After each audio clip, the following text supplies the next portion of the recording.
Hoje nossa palestra abordará um tema muito importante, o saneamento básico. Porém, nesse momento daremos ênfase a uma das vertentes do saneamento básico, que é o esgoto sanitário.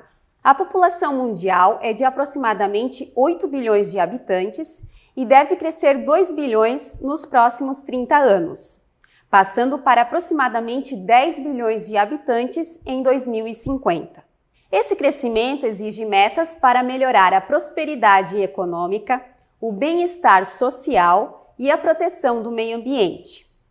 O saneamento básico é um conjunto de medidas fundamentais para alcançar essas metas e oferecer condições adequadas para a sobrevivência humana. As principais medidas estão relacionadas com o tratamento e a distribuição da água potável, a coleta e o tratamento dos esgotos domésticos e industriais, a destinação adequada dos resíduos sólidos e o planejamento do crescimento das áreas urbanas e a implantação de drenagens pluviais. A saúde da população depende da qualidade da água. Sua qualidade é composta pela avaliação de vários parâmetros, como cor, cloro, coliformes fecais, bactérias heterotróficas, entre outros. Hoje está em vigor o anexo 20 da Portaria de Consolidação número 5, de 28 de setembro de 2017, do Ministério da Saúde. O anexo 20 dispõe sobre o controle e vigilância da qualidade da água para consumo humano e o seu padrão de potabilidade. Já a rede de esgoto sanitário é necessária para que o esgoto percorra até a estação de tratamento e lá receba o tratamento adequado antes de retornar ao meio ambiente. Os dejetos, quando despejados no rio e no mar sem tratamento adequado, causam impactos negativos na sociedade e no meio ambiente, como a perda dos recursos hídricos para consumo, a proliferação de doenças, o mau odor nas suas margens, a contaminação de águas subterrâneas e grande concentração de mosquitos. Outro aspecto do saneamento básico são os resíduos sólidos, pois para esses devem ser adotados processos e dinâmicas para a destinação final adequada dos resíduos gerados. Como exemplos de processos, podemos citar o aterro sanitário e a reciclagem. A saúde pública está ameaçada pela falta de saneamento básico. A quantidade de água doce disponível no planeta é pequena. Ainda, o esgoto sanitário e o lixo de muitas cidades acabam nos rios contaminando as águas. Segundo o Instituto Trata Brasil, saneamento básico é o conjunto de medidas que visa preservar ou modificar as condições do meio ambiente com a finalidade de prevenir doenças e promover a saúde, melhorar a qualidade de vida da população e a produtividade do indivíduo, e facilitar a atividade econômica. Saneamento é conceituado também pela Organização Mundial da Saúde como o controle de todos os fatores do meio físico do homem que exercem efeito danoso sobre a saúde. O relatório publicado pela Unicef com dados de 2000 a 2017 aponta que mais da metade da população mundial não tem acesso a serviços de saneamento seguros. 1 em cada 3 pessoas no mundo não tem acesso à água potável. Muitas doenças já deveriam estar há muito tempo apenas registradas nos livros de história, como a diarreia, a cólera, a febre tifoide e a hepatite. Mas isso só será possível se os países conseguirem intensificar os esforços em saneamento básico, principalmente água potável e higiene. O saneamento básico é um direito assegurado pela Constituição Federal e definido pela Lei nº 11.445 de 2017. Considerando essa lei, os serviços de saneamento referem-se às seguintes atividades e infraestruturas: abastecimento de água, constituído pelas atividades, infraestruturas e instalações necessárias ao abastecimento público de água potável, desde a captação até as ligações prediais e respectivos instrumentos de medição. Esgotamento sanitário, constituído pelas atividades, infraestruturas e instalações operacionais de coleta, transporte, tratamento e disposição final adequada dos esgotos sanitários, desde as ligações prediais até o seu lançamento final no meio ambiente. Limpeza urbana e manejo de resíduos sólidos. Conjunto de atividades, infraestruturas e instalações operacionais de coleta, transporte, transbordo, tratamento e destino final do lixo doméstico e do lixo originário da varrição e limpeza de logradouros e vias públicas. Drenagem e manejo das águas pluviais urbanas. Conjunto de atividades ou infraestruturas e instalações operacionais de drenagem urbana de águas pluviais, de transporte, detenção ou retenção para o amortecimento de vazões de cheias, tratamento e disposição final das águas pluviais e drenadas nas áreas urbanas. Apesar de o saneamento básico estar assegurado em lei, a realidade em diversas cidades brasileiras é totalmente o contrário do que a Constituição determina. O Brasil está longe de universalizar os serviços de saneamento básico. O Plano Nacional de Saneamento Básico relata a necessidade de investimento de 508,4 bilhões de reais para se atingir a meta da universalização dos serviços de saneamento básico no Brasil. Estudo publicado pelo Instituto Trata Brasil indica que ganhos econômicos e sociais trazidos com a universalização resultaria em 537,4 bilhões, já descontados os custos de investimentos. Ou seja, para cada R$1.000 investido em saneamento, R$ 1.700 em retorno social a longo prazo. Segundo o Ministério da Saúde, a política pública para o saneamento ser eficaz deve ser norteada pelos seguintes princípios: universalidade. O abastecimento de água potável, esgotamento sanitário, manejo de resíduos sólidos e manejo de águas pluviais deve abranger toda a população. Equidade. Equivalência na qualidade dos serviços de saneamento, independente das condições socioeconômicas dos usuários e urbanística do local a ser implantado. Integralidade.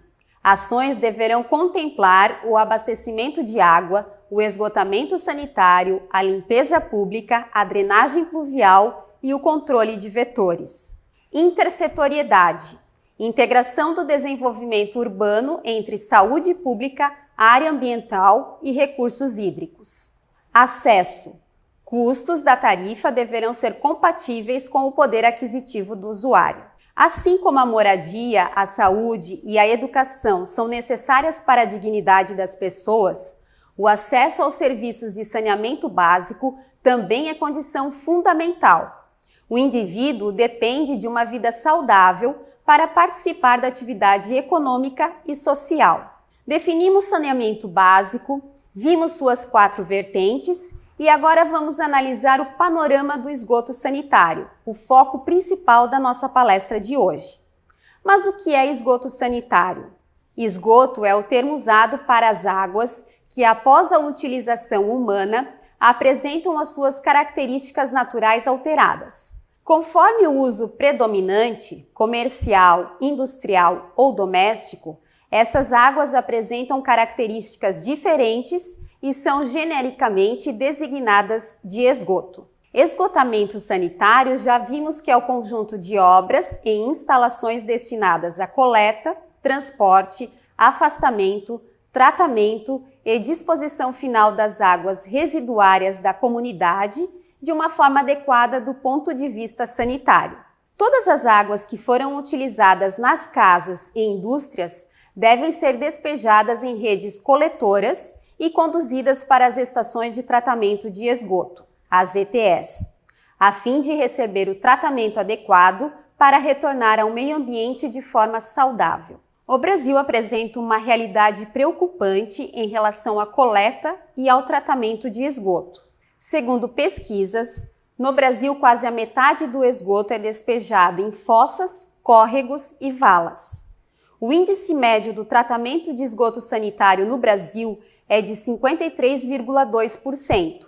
Cabe ressaltar que o volume de esgotos tratados foi de 4,18 bilhões de metros cúbicos em 2017 para 4,3 bilhões de metros cúbicos em 2018. Houve um incremento de 2,9%. O Brasil apresenta elevado déficit de acesso aos serviços de saneamento básico, ou seja, a demanda ou necessidade por serviços e novos investimentos no setor é bastante elevada. Em relação ao esgotamento sanitário, o déficit acaba sendo maior ainda. A cada 100 litros de esgoto gerado, 48 litros são lançados no meio ambiente sem tratamento.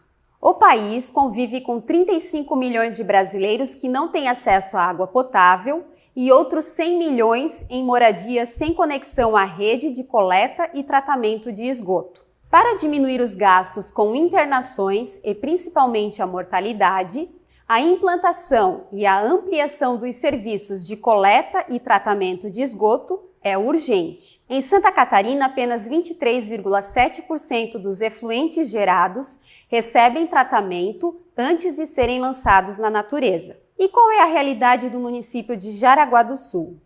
Aqui possuímos 4 estações de tratamento de esgoto sanitário localizadas nos seguintes bairros: Água Verde, Ilha da Figueira, Nereu Ramos e São Luís. Vamos assistir agora uma entrevista com o diretor técnico do SAMAI, senhor Deverson Simeone, que nos esclarecerá como está a universalização da oferta de serviços de esgoto sanitário em Jaraguá do Sul, além de demonstrar o diferencial de cada estação de tratamento de esgoto e quais projetos de ampliação do sistema de tratamento de esgoto sanitário estão em andamento ou em estudo no município.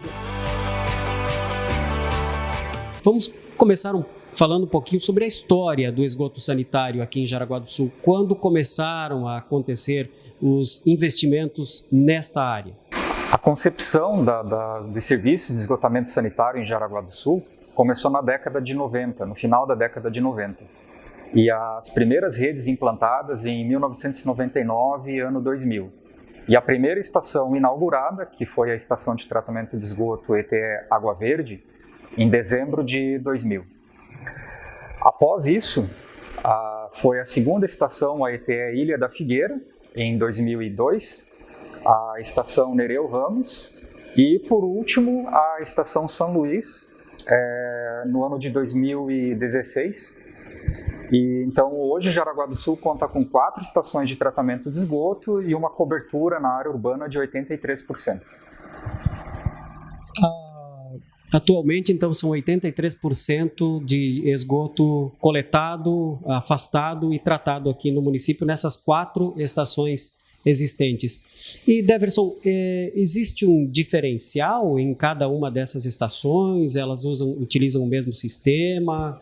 Qual é o diferencial delas? Certo.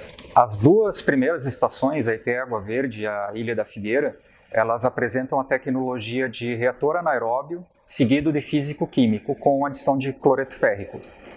Essa tecnologia, ela combina de uma forma a ter um consumo energético muito baixo, porém tem um custo elevado com gasto com produto químico. E depois a disposição desse lodo em aterro industrial.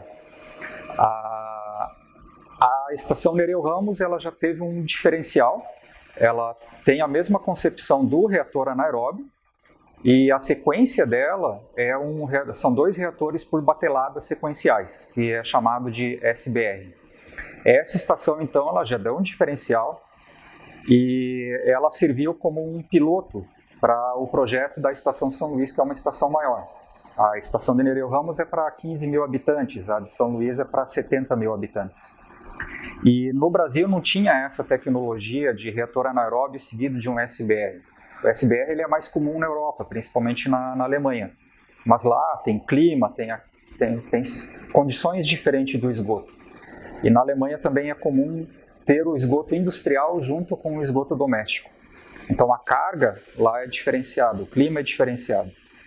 Aqui essa combinação de reator anaeróbio e SBR ela deu certo e foi replicado então esse projeto em maior escala para a ETE São Luís. A ETE São Luís então ela já está há 4 anos em operação, porém como aquela região ainda não tem o crescimento, a população que ela foi projetada, No momento, só estão rodando 2 reatores SBRs, não está ainda rodando precedido o reator anaeróbio. Então, aquela estação ainda tem muito ainda o que a capacidade de tratamento. A ETE Água Verde, por ter sido a primeira estação inaugurada, consequentemente, a estação que necessita de ampliação, que está sendo realizada agora. E como a tecnologia de SBR ela deu certo na estação Nereu Ramos, depois na estação São Luís, essa tecnologia então foi replicada aqui para a ETE Água Verde, porém somente reatores SBR, sem aquela precedência com o reator anaeróbio. Como ela está numa área urbana, foi essa tecnologia decidida, foi adquirido o terreno adjacente e está sendo realizada agora a ampliação da estação. Um diferencial dessa estação agora, que está sendo ampliada, é que ela é composta por 2 reatores em aço vitrificado. Essa tecnologia, aliás, nós já tínhamos colocado um reator de forma para suportar um crescimento populacional que esteve na ETE Água Verde, até o SAMAI poder se capitalizar e poder fazer agora esse investimento que soma 15 milhões de reais. Né? E essa tecnologia ela deu certo, de aço vitrificado, não apresenta corrosão, vazamento, e acredito que esse seria o diferencial nosso aqui de Jaraguá do Sul. Foi a primeira estação, o primeiro município a aplicar essa tecnologia em tratamento de esgoto. Essa tecnologia é muito comum em reservação de água, mas em esgotamento sanitário, aqui ela foi pioneira. Deverson, você falou que a estação São Luís, por exemplo, ela tem aí uma capacidade de atender ainda uma demanda por alguns anos. E a ETE Água Verde, com essa ampliação e modernização dela, também vai ter essa mesma capacidade para suportar a demanda de mais algum período dessa região? Os projetos de engenharia, geralmente, eles são pensados para 25 anos, quando falamos de estação e de redes de esgoto. Quando são equipamentos menores, como conjuntos motor-bomba, então, pela própria vida útil do equipamento, se projeta para 10 anos. Mas essa estação agora, da ETE Água Verde, foi feito um estudo populacional, a projeção da população ao longo de 30 anos, e essa seria a expectativa da estação aqui da ETE Água Verde. Em relação a outros projetos, a outros investimentos na área de saneamento aqui em Jaraguá do Sul, que nós podemos mencionar nesse momento?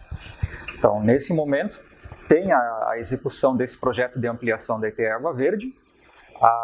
Temos também, pelo planejamento estratégico aqui do SAMAI e também o Plano Municipal de Saneamento Básico, eles indicam que a estação Ilha da Figueira também precisa ser ampliada. E para atender, então, uma questão de universalização, atender esse objetivo, a estação Ilha da Figueira ela terá que ser ampliada também, muito provavelmente a aquisição de um novo terreno, e visando também essa universalização, trazer o esgoto sanitário dos bairros de Santa Luzia, a localidade de Vila Chartres, João Pessoa, Vieira, Centenário, até essa estação. Com isso, então, a expectativa é de atingir 95% de atendimento, de cobertura de esgotamento sanitário. E para atingir a universalização, Jaraguá do Sul ela tem uma área rural bem extensa.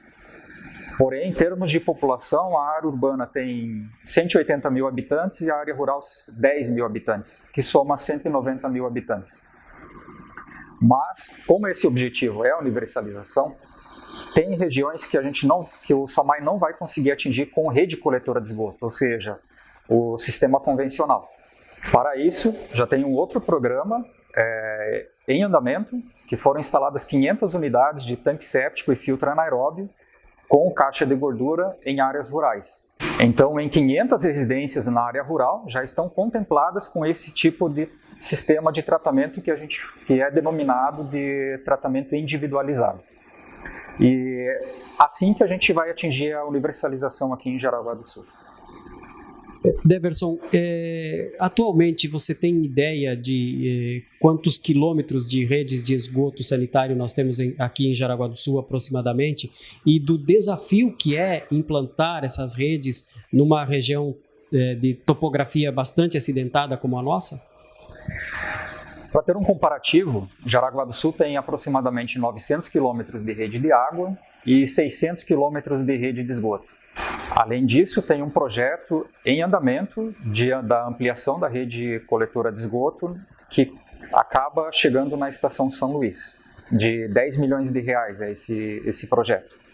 O SAMAI também possui um projeto executivo para outros 2 bairros, que seriam Três Rios do Norte e Três Rios do Sul, e eles têm a previsão de ser lançado o edital ainda esse ano, 2020, e essa rede coletora, então, ela vai se destinar na ETE Água Verde, que é a que está recebendo agora a ampliação.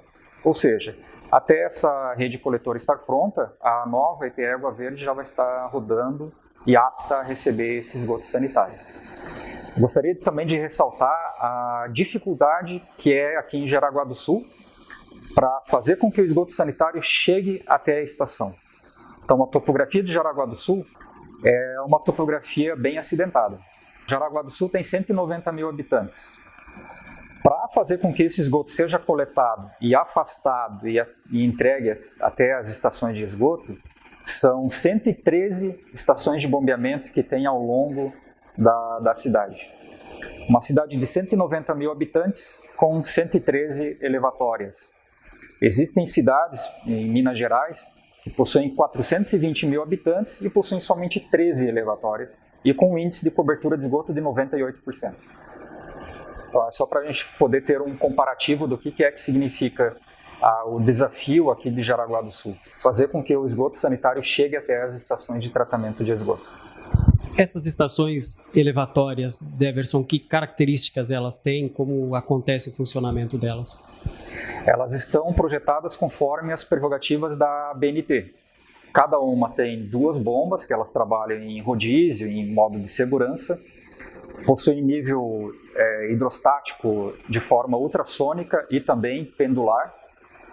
E o esgoto chega nessas unidades, já passa por um gradeamento grosseiro, ou seja, protege a bomba de algum objeto sólido maior.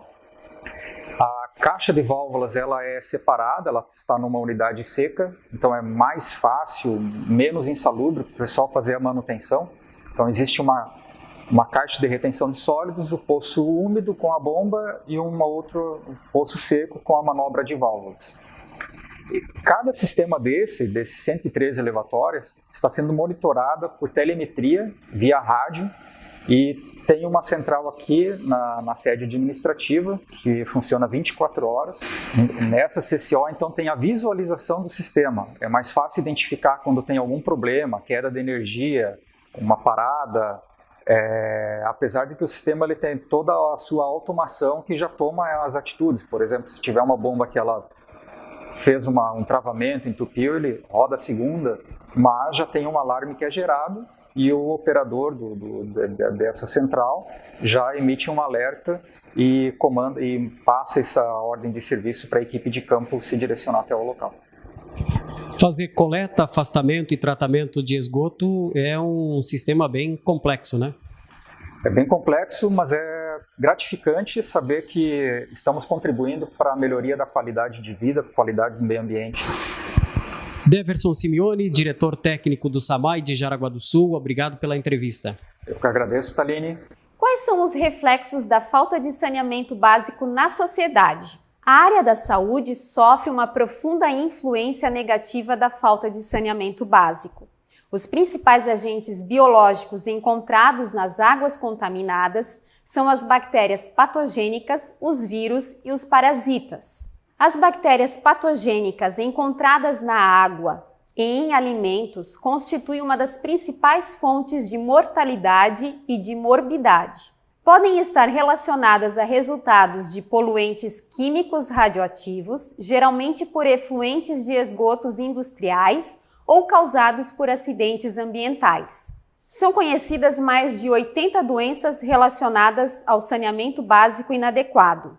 Uma delas é a diarreia infantil, principal causa de morte entre as crianças. 297 mil crianças com menos de 5 anos morrem todos os anos de doenças diarreicas devido à falta de saneamento, falta de higiene ou falta de água potável. A contaminação se dá de diversas formas, como pela ingestão de água contaminada, como a cólera, febre tifoide, leptospirose, giardíase, amebíase, hepatite infecciosa e diarreia aguda, por meio de vetores que se desenvolvem na água, como a malária, a dengue, a febre amarela, a filariose, a zika e a chikungunya. Pela falta de limpeza ou de higienização com a água, como a escabiose, pediculose, tracoma, conjuntivite bacteriana aguda, salmonelose, tricoríase, enterobíase, ancilostomíase e ascaridíase. E pelo contato com água contaminada, como a esquistossomose e a leptospirose. Em 2018, segundo o Departamento de Informática do Sistema Único de Saúde, no Brasil houve 233.880 internações e 2.180 óbitos por causa de doenças de veiculação hídrica. Em Santa Catarina, houve 7.224 internações e 76 óbitos por causa de doenças de veiculação hídrica. Já no município de Jaraguá do Sul, houve 82 internações e um óbito foi registrado por causa de doenças de veiculação hídrica.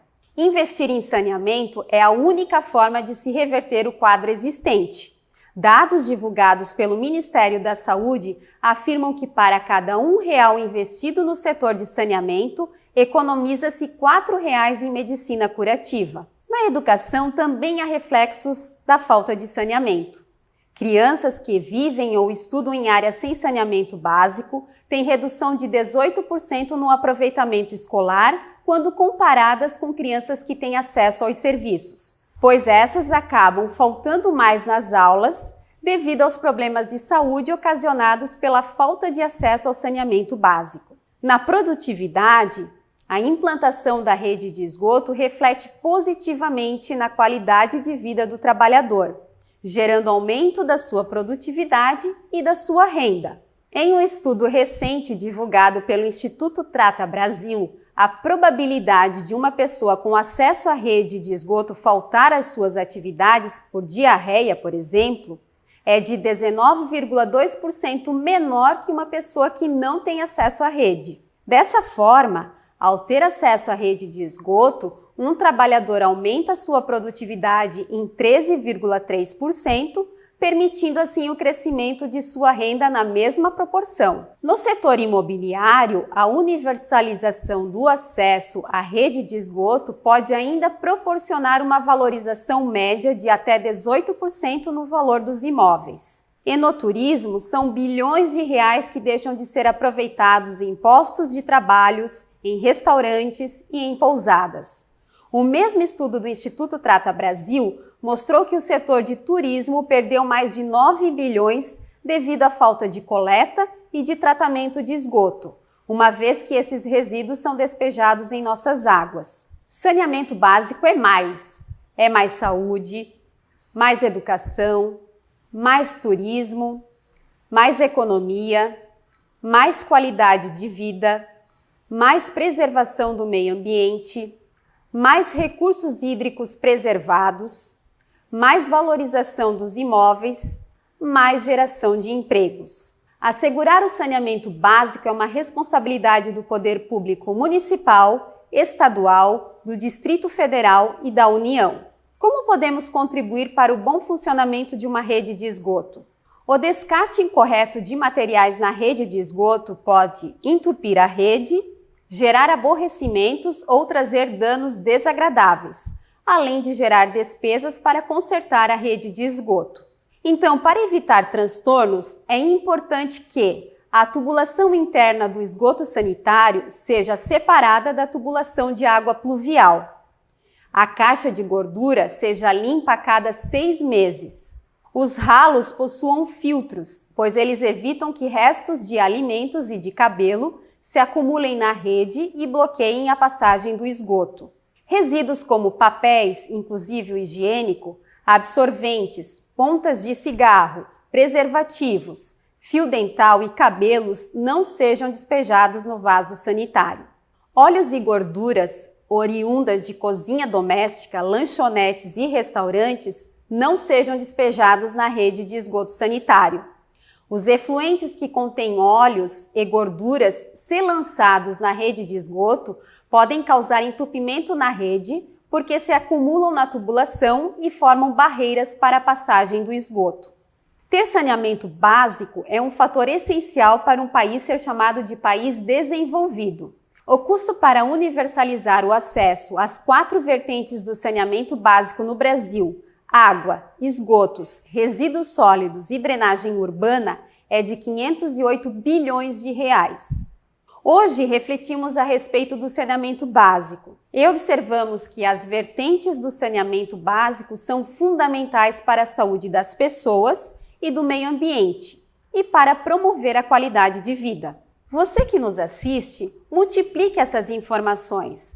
Assim atingiremos o maior número de pessoas e garantiremos o bom funcionamento das vertentes do saneamento básico em nosso município. Em breve, traremos informações sobre outra vertente do saneamento básico, a drenagem pluvial urbana.